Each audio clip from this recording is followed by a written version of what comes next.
আজকের ক্লাস আমরা কমপ্লিট করব মুনাফার 2.1 এর 15 এবং 16 নাম্বার। তো দেখি আমাদের 15 নাম্বার কি বলে দিছে।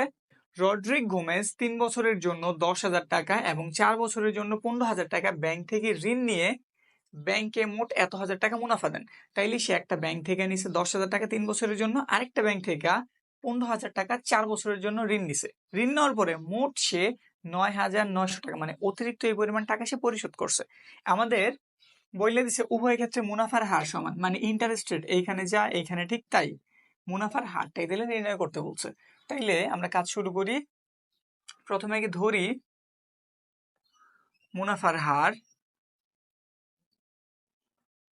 এটা আমরা আর ধরে নিলাম। এবার কি কি দেওয়া আছে ওইগুলা লিখি।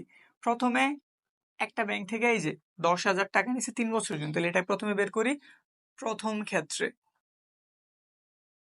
প্রথম ব্যাংকের জন্য বের করতেছি। কি কি দেওয়া আছে, সময় n সমান 3 বছরের জন্য নিছে কত টাকা, এটা হচ্ছে আমাদের মূলধন। মূলধন পি সমান নেওয়া হয়েছে 10,000 টাকা।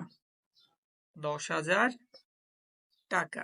হার তো আমরা ধরেই নিছি, তো হারের নামটা একটু লিখে দিলাম, হার আর সমান আর। এটা প্রশ্নবোধক চিহ্ন দেওয়ার প্রয়োজন নেই, হারেরই আমরা আর ধরছি। আমরা মুনাফাটা বের করি, তো লিখলাম আমরা মুনাফা আই সমান হোয়াট। এবার সূত্র করি, আই সমান পি আর এন। মান বসাই, পি এর মান কত, পি এর মান 10,000।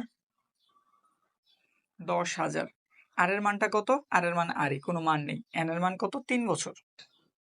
তো যদি গুণ করি তাহলে কত হইল, 3 10 30,000, সাথে একটা আর আছে গুণ আকারে রেখে দিলাম, একটা পাইলাম। এবার দ্বিতীয়টার জন্য বের করি। দ্বিতীয় ক্ষেত্রে এবার সময় 4 বছর, তো লিখলাম আমরা সময় এন সমান কয় বছর, 4 বছর। এবার কত টাকা মূলধন ছিল, 15,000 টাকা, তো লিখলাম মূলধন পি ইজ ইকুয়াল টু 15,000 টাকা। হইল, এখানে হার আমার যে উপরেরটাই, তো লিখলাম আমরা হার সমান আর, বের করতে হইব মুনাফা আই সমান জানা নাই, তো আই সমান পি আর এন এর সূত্র করলেই হইব। পি এর মান এখানটাতে কত, 15,000। আর এর মান কত, শুধু আরই। এন এর মান কত, 4 বছর। তাইলে এটার সাথে যদি গুণ করি, 4 15 কত হইব, 60,000 টাকার সাথে আর ছিল দিয়ে দিলাম। এটা আমাদের একটা মুনাফা, এটা আমাদের মুনাফা। এই দুজনের যোগফলই তো মোট মুনাফা, আর মোট মুনাফা কত ছিল, 9,900 টাকা। তাহলে এই যে এই দুজনের যোগফলটাই হইতেছে আমাদের মূলত এই যে টাকাটা। তো লিখে দিলাম প্রশ্ন মতে। এর জন্য আমরা যোগ করতেছি। এখানে পাইছি আমরা 30,000 আর প্লাস, আর এখানে পাইছি আমরা 60,000 আর। এই পাশে আছে কত, এই পাশে আছে আমাদের মোট মান কত, 9,900 টাকা। এটা আমাদের মোট মুনাফা, তারা যেটা দিয়ে দিছিল 9,900 টাকা। যোগ করি কত হইল, 90 হয়ে গেল। 90,000 সাথে আর আছে, ওই পাশে আছে 9,900। আমাদের প্রয়োজন আর, তো আর লিখলাম। এটা এই পাশে গুণ ছিল, ওই পাশে গেলে অবশ্যই কি হয়ে যাবো, ভাগ।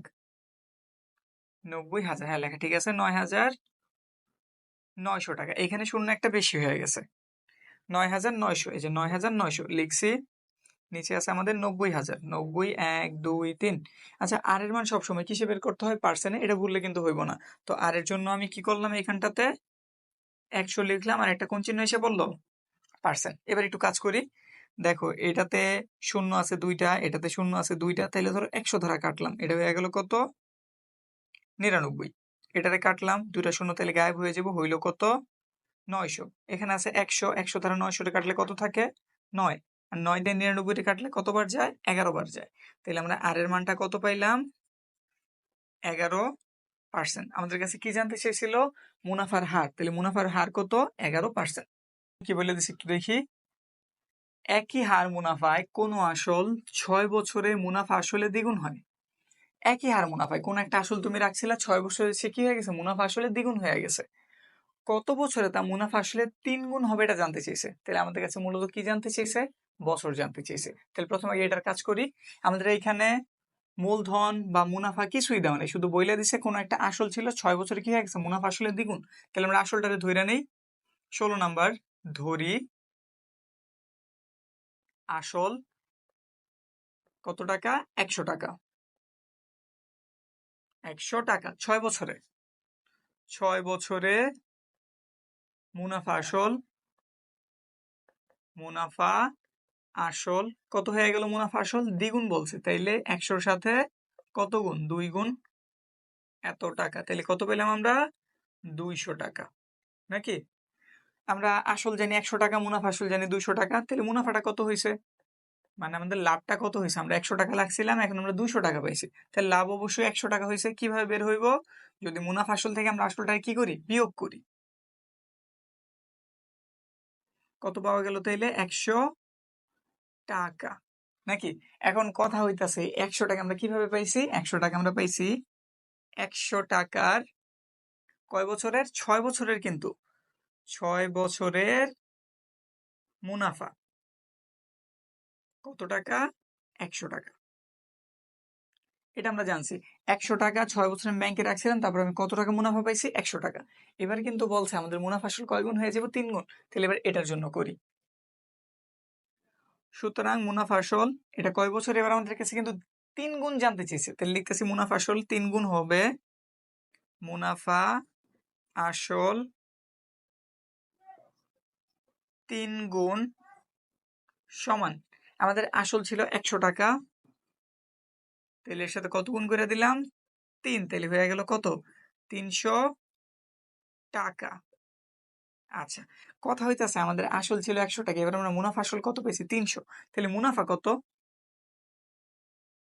মুনাফা যদি আমরা মুনাফা আসল থেকে আসলটারে বাদ দিয়ে দিতে পারি, তো লিখলাম আমরা 300 বিয়োগ আমাদের আসল ছিল 100 টাকা, তো কত পাওয়া গেছে? 200 টাকা, নাকি? জানতে চাইছি 200 টাকা হইতে আমাদের কত বছর লাগবে। তো আমরা এই লাইনটা দিকে একটু তাকাইলেই হয়ে যাব। 100 টাকা মুনাফা হইতে কয় বছর লাগছিল? 6 বছর। তাহলে এবার আমি কয়শো টাকা বানাতে চাইতেছি? 200 টাকা। তো একটু সাজাই গুছাই লিখি ঐকিক নিয়মে। 100 টাকা মুনাফা হয় কত বছরে? 6 বছরে। তাইলে 1 টাকা মুনাফা হয় কম সময় লাগবে। 100 দ্বারা কি করলাম? ভাগ। এবার আমি মুনাফা কত চাইতেছি? 200। তাহলে এখানটাতে লিখে দিলাম 200 টাকা মুনাফা হয়, এটা থেকে অবশ্যই বেশি, তাহলে 200 কই চলে গেল? অবশ্যই উপরে, নিচে 100। 100 দ্বারা 200 কাটলে 2, আর 6 এর 2 গুণ করলে অবশ্যই কত হইব? 12 বছর। তাহলে উত্তর কি? যদি আমরা 3 গুণ মুনাফা পাইতে চাই, আমাদের টাকা কয় বছর রাখতে হইব? 12 বছর। ব্যাস, কমপ্লিট।